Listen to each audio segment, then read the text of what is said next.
Bonjour à toutes et à tous et bienvenue au Cryptos Technical Briefing. Chers amis, nous sommes le mardi 17 octobre 2023. Je suis ravi de vous retrouver avec un retour de la volatilité sur le cours du Bitcoin, mais une volatilité qui n'a mené à rien. Enfin, vous avez donc suivi cette fausse tentative, ce fake pump suite à une fake news sur le cours du Bitcoin, cette mèche haute en gros, cette mèche haute, voilà, en bougie japonaise, au-dessus des 29 000 $, suite à une information qui a circulé sur différents réseaux sociaux, comme quoi l'ETF Bitcoin Spot de BlackRock était validé. Et ça a pumpé.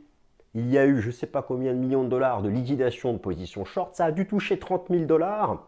Et puis, finalement, overall, retour à la case départ, le marché est toujours, au moment, en tout cas j'enregistre cette vidéo, sous la résistance des 29 000 $ et finalement continue de balayer ce range entre 25 et 29 000 $ avec ce que moi je qualifierais d'une tension technique immense. La tension technique, elle est immense parce que, imaginez un tant soit peu que ce dépassement des 29 000 $ réussissait avec une belle clôture en fin de semaine. C'était le signal du pump, le signal du 32, du 36, du 42. Mais voilà, tant qu'elle n'est pas franchie, il y a l'hypothèse chartiste de l'énorme épaule tête-épaule, cassure des 25, retour à 20.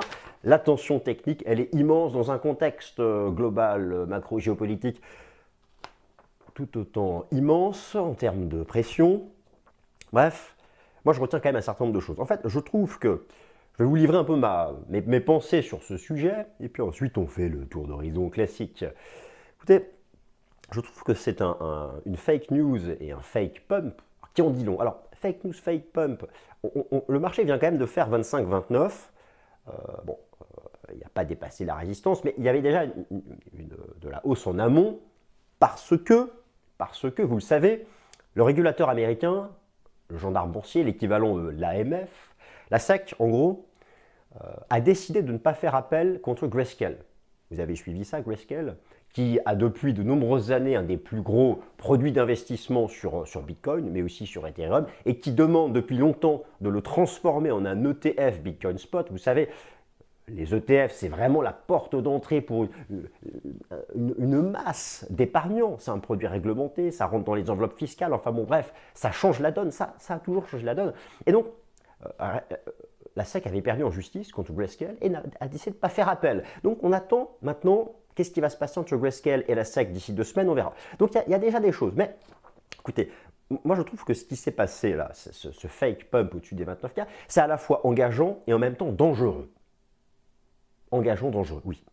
Alors tout d'abord, ça rappelle à quel point cette thématique de CTF, elle est cruciale. Je vous avais déjà montré ça par le passé, ça a changé la vie de l'or par exemple. L'or qui a une existence multiséculaire, l'or qui a par contre une existence financière assez jeune. Ça a commencé dans les années 80-90, ça a explosé depuis 20 ans avec justement les ETF spot, et ça a changé la vie de l'or. Donc, ce qui s'est passé hier, une simple rumeur, vérifiée par personne, très vite démentie, que l'ETF de BlackRock était validé, ça prend, boum, d'un coup, 2000 $. Qu'est-ce qui va se passer si on a ces fameuses validations qui arrivent? Donc c'est à la fois, ça montre que c'est la thématique cruciale de 2024, c'est vraiment THE thématique de 2024, parce que c'est une porte d'entrée, alors déjà institutionnelle, naturellement, oui, mais c'est aussi une porte d'entrée. Vous savez par exemple que même la Banque centrale du Japon, elle achète des ETF sur le marché actions japonais. C'est pour vous montrer à quel point c'est une porte d'entrée institutionnelle, c'est aussi une porte d'entrée massive pour les investisseurs particuliers. L'ETF. On peut même mettre des ETF, pas tous, ils ne sont pas tous éligibles, mais dans son plan épargne sur action, par exemple, dans son PEA. Donc, voilà, vous comprenez tout de suite pourquoi c'est important. Mais on ne va pas refaire toute l'histoire sur les ETF. Je trouve qu'il y a quand même du danger dans tout ça, parce que hier, le pump, c'était aussi la chasse à la liquidité. Ça montre à quel point, quand même, Bitcoin est hyper sensible, parce que, faut pas déconner, la liquidité sur Bitcoin, c'est pas la liquidité du marché du crédit, c'est pas la liquidité du Forex. Il y avait un paquet de stops de protection au-dessus des 29K, ils se sont tous fait sortir, tous dégagés, les shorts. Ça ne veut pas dire que ça va monter, hein. Au contraire, il y a peut-être des gros, des baleines qui étaient juste au-dessus, qui attendaient que parce que lorsqu'un ordre stop de protection pour une position short est exécuté, ça devient un ordre d'achat au marché. Bon, Il y en a peut-être qu'on en profité pour rentrer. Pour rentrer vendeur. Des gros qui attendaient que ça. Donc on ne sait pas. Qu'est-ce qu'il y a derrière cette histoire de fake news? Dans tous les cas, d'ailleurs, l'analyse on-chain le montrait, les paquets de stop sous 25, au-dessus de 29. Au-dessus de 29, ça a sauté. Alors maintenant, qu'est-ce qui se passe? Bon, je regardais les données de funding, on voit que ça, tout de suite, les positions short reviennent. Donc il y a une sorte quand même de consensus. Il y a quelque chose qui s'installe, une petite idée comme ça, qui circule, comme quoi il manquerait un gros choc baissier sur Bitcoin avant vraiment qu'il puisse partir. Et bon, c'est peut-être ça aussi qui fait qu'il n'y a pas ce choc baissier, mais qui aura peut-être quand même lieu si un jour on casse 25, etc. Donc il y a quand même un danger par rapport à ces histoires de chasse à la liquidité. Ça rappelle aussi à quel point l'écosystème met peut-être tous ses œufs dans le même panier. Moi, rappelez-vous, j'ai toujours dit que pour franchir les 29 000 $, j'ai toujours dit qu'il fallait une news.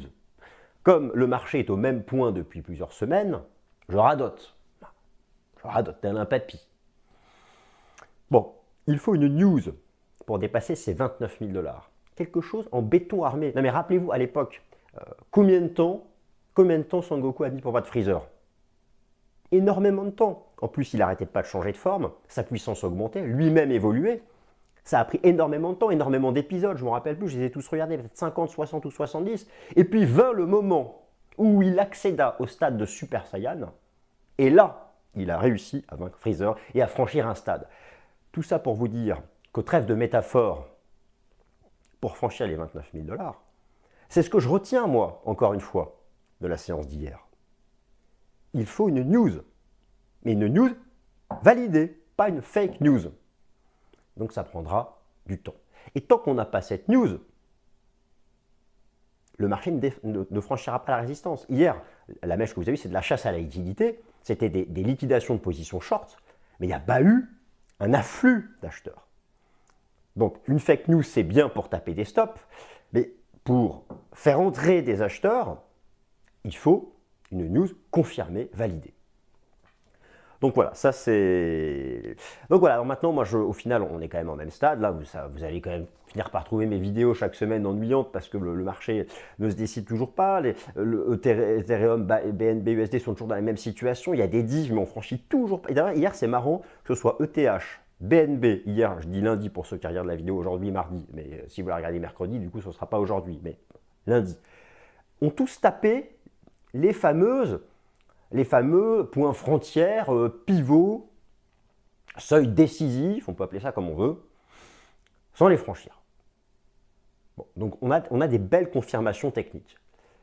Après voilà, les news autour de l'écosystème, l'actualité, etc., le contexte global macro, c'est une semaine majeure, d'ailleurs c'est parti, on attaque, allez boum, quelques illustrations, je vais aussi vous parler de Kaspa, du token Kas, parce que c'est une tendance haussière, mais bon, c'est toujours pareil, hein, je veux dire, les tendances haussières, c'est...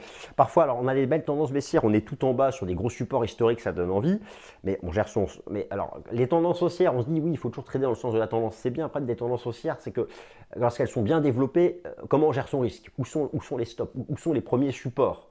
Moi, j'ai toujours, vous savez, quelques règles. On achète toujours sur support, on vend sous résistance. Tenir un support, c'est bien, franchir une résistance, c'est mieux. Mais lorsque on a plein d'infos en tête, plein de paramètres, et qu'on est là face à son chart, on dit, qu'est-ce que je fais? Bon, il faut revenir à la base. Acheter sur support, vendre sous résistance. Donc une tendance haussière, c'est bien. Mais si le premier support tangible, même très court terme, se trouve 10% en dessous, c'est pas bien. Sauf si vous ne mettez pas de stop. Voilà. Bon, chacun fait ce qu'il veut. Donc là, je m'égare. Alors, on revient. Voilà, donc vous avez tout sur Cryptos pour vous informer sur ces fake news. Il y a tout sur Cryptos. Quel superbe site. Vous avez même un direct sur le procès de Sam Bankman-Fried. Donc voilà, alors c'est une semaine hyper chargée sur le plan des fondamentaux. Hyper chargée sur le plan des fondamentaux classiques. Car oui, je sais, oui, la guerre, le terrorisme, tout ça, c'est à un moment ou à un autre, bon, il faut pas forcément coller trop aux chaînes d'infos parce que on en oublie que, bon, la vie peut être belle aussi, mais il faut aussi pas oublier qu'il y a du contexte classique. Alors cette semaine, voilà, Je vous fais défiler l'agenda macroéconomique, mais vous pouvez le faire vous-même. Moi, j'utilise Trading Economics. Vous avez de la hard data US à donf, il y en a un max. L'hard data, c'est quoi? C'est l'indicateur macro concret, tangible. Voilà, ce sera l'adjectif du jour, tangible. Typiquement, les ventes au détail aux États-Unis.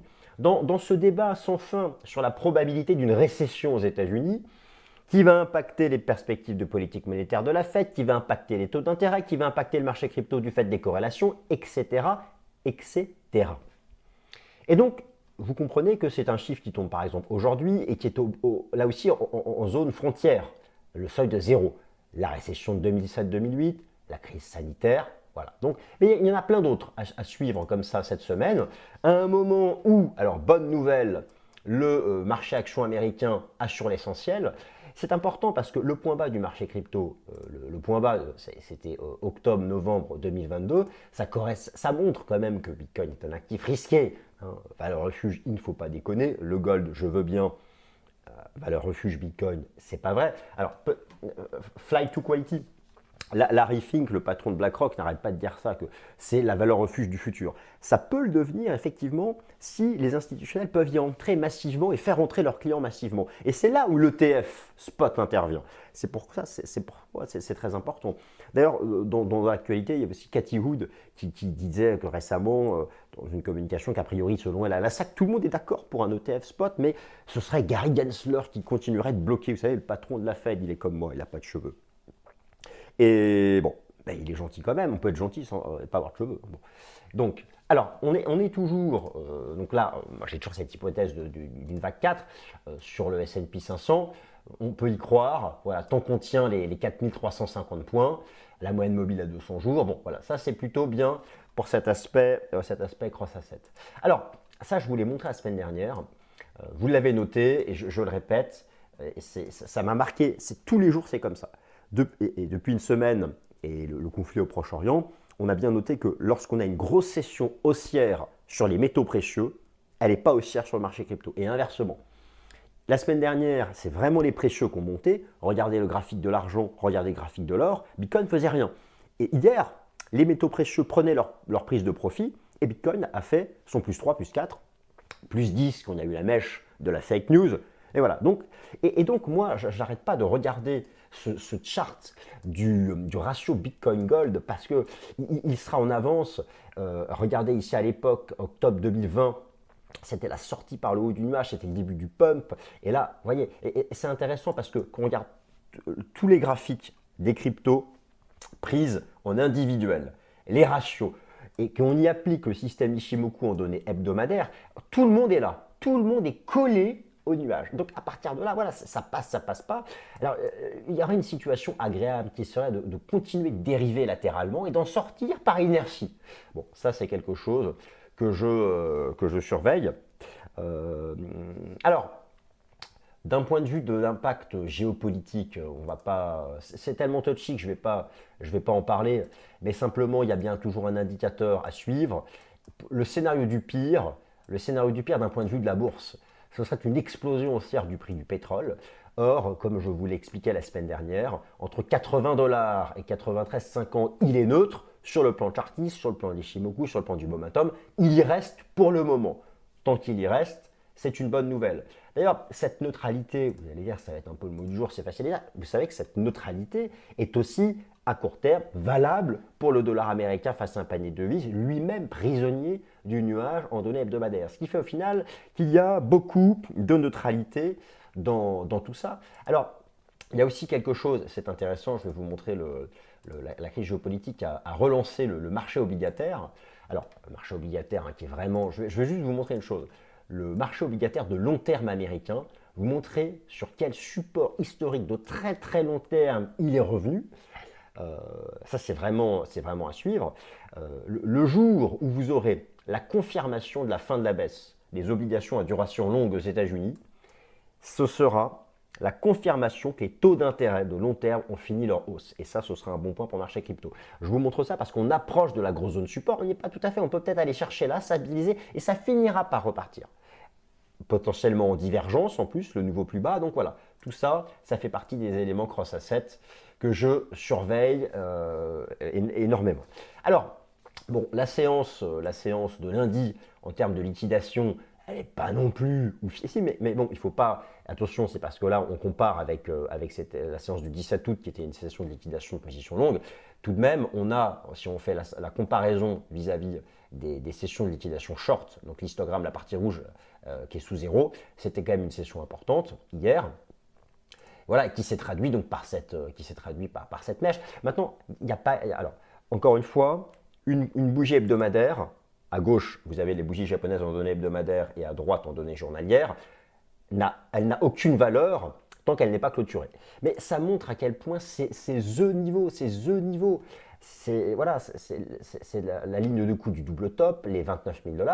Et tout le monde comprend bien ce qui se joue. C'est que voilà, tant qu'on ne les explose pas à la hausse, ça peut faire épaule, tête, épaule. Et ça nous renvoie chercher d'abord les 19-20K, je pense ensuite avant de repartir. Bon, donc voilà, là vous avez la bougie d'hier qui est du fait de la fake news.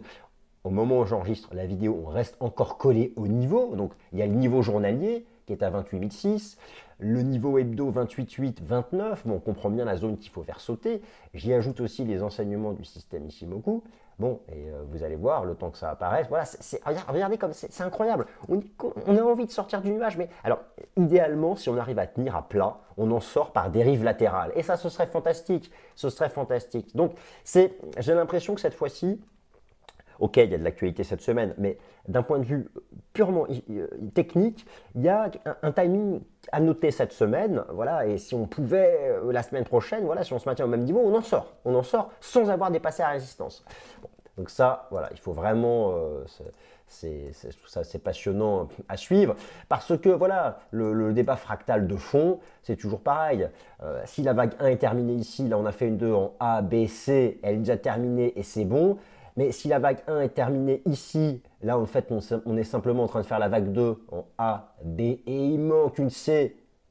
Voilà, on serait simplement en train de faire ça et il manque une C, une 2 qui retracerait 61,8 de la grande 1. Donc c'est d'abord repasser par là avant de pumper. Moi, vous savez, si on casse 25, moi je vous annonce aussi, si on casse, enfin c'est mon opinion, si on casse 25K, tout le monde va annoncer qu'on va à 10-12. Moi, j'ai plutôt le sentiment justement que si on casse 25K, tout le monde va viser 10, mais que ça va s'arrêter à 18-19 max et que ça va repartir. Bon, ça je pas de machine à voyager dans le temps. C'est un sentiment que j'ai. La formation, l'action des prix, elle est énormément basée sur le sentiment. Il est régulièrement pris à contre-pied, rappelez-vous à l'époque. À la fin de l'année 2022, tout le monde annonçait les 10-12. Ça paraissait techniquement. Alors, il y avait les divergences aussi. C'est vrai que les divergences, c'est fantastique. Et finalement, c'est arrêté à 15. Bon, voilà. Donc, ça, le débat, mais c'est pour montrer à quel point on est partout, que ce soit sur les ratios. Je vous ai montré le ratio Bitcoin-Gold. Regardez où est le ratio Bitcoin-S&P 500. C'est pareil, là, on n'est pas loin de la résolution du schmilblick. Donc, voilà, si on arrivait, on ne va clairement pas faire ça. Sauf s'il y a une validation d'un ETF ou une news. Il faut une news, on ne fera pas ça. Mais si on pouvait au moins tenir à plat en dérive latérale et sortir par inertie, ce serait quelque chose de pas mal. En tout cas, je pense que la séance de lundi montre que la tension technique, elle est immensissime. Et alors, je vais d'ailleurs vous montrer, là je suis sur le contrat futur Bitcoin de la bourse de Chicago, je vais vous montrer le Bitcoin All-Time History Index. Voilà, où on a plus que jamais la compression entre la trendline et la résistance. Bon, alors, épaule, tête, épaule, ou simplement on range et ça pump. Bon, voilà, alors là, on essaye de tenir la MM de 100 jours. C'est bon. Voilà, tous ces jetons sont à peu près au même point. Et hier, le pump hier a déclenché partout des tests de ces fameuses résistances. Je dirais que pour qu'Ethereum se mette à l'abri, il faut redépasser les 1650 $. Les 1650 $ qui sont l'ancien plus bas de l'été 2021. Je veux dire, voilà, on n'invente pas les niveaux, voilà. Le marché est toujours au bord du gouffre technique, les 1530 $ qui sont, on le voit très bien, l'ex-ATH. Bon, on sent que, mais en même temps, on sent que, voilà, c'est le marché, il faut qu'il fasse sa décision. Regardez en Ishimoku, on est vraiment, encore une fois, le Binance Coin, lui, c'est vraiment le plus symptomatique. Il est lui, vraiment, sur sa dernière chance, il y a toujours j'ai l'impression de radoter, mais vous savez, regardez, depuis fin août, c'est les mêmes conditions techniques. Sauf que là, on a des belles divergences haussières qui donnent envie d'y croire. Mais il faut dépasser une résistance. J'ai toujours dit que c'était les 220 $. Regardez comme c'est beau. Si j'ajoute Ishimoku, regardez comme c'est superbe. C'est la Tenkan. On pète la Tenkan, on va là. Boum, boum, boum, boum, boum. Mais tant qu'on ne pète pas le truc, on peut chasser en bas. Et hier, avec la fake news, on a fait quoi? Allez, je vous montre, on a fait quoi? Quasiment, allez, on a confirmé que c'était la résistance. Donc tout ça, je trouve, est très intéressant. Et alors CAS, ça c'est intéressant, pourquoi? Parce que ça change. Par exemple, je vous parlais récemment du CRV. Le CRV, tendance baissière, machin, mais on est revenu sur support historique. Là, on se dit, bon, bah, c'est beau, je tente le support, au pire, je mets mon stop là, et fin de l'histoire, ciao, bye bye. Là, c'est un autre jeton, c'est une tendance bullish. Bon, ça vaut pas grand-chose hein, en dollars. Maintenant, alors on se dit, il y a des règles en bourse, il faut acheter en tendance haussière, vendre en tendance baissière. Ok, ça c'est vrai, très bien. Maintenant, j'en ajoute une autre, celle dont je vous parlais tout à l'heure, il faut acheter sur support. Bon, où est le support vraiment concret? Le tout premier, il est là.